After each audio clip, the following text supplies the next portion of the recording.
kita dengan yang baik kawan-kawan. Jangan menunggu di dalam. Ini memang rumah kita, bukan rumah orang lain kawan-kawan.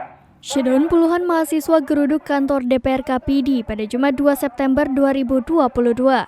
Kedatangan pendemo seiring pemerintah menaikkan harga bahan bakar minyak atau BBM.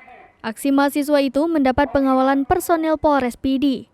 Mahasiswa membawa spanduk dan kertas karton berisikan nada protes kepada pemerintah. Kedatangan mahasiswa disambut 3 anggota Dewan, Teguh Saifullah TS, Awaludin, dan Nasrul Syam. Setelah berorasi protes kenaikan BBM dan kinerja Dewan, akhirnya mahasiswa masuk ke ruang sidang paripurna. Kami di DPR RI melalui sekjen kami telah meminta pemerintah untuk menunda kenaikan BBM untuk dipertimbangkan lagi. Demikian kami mendukung.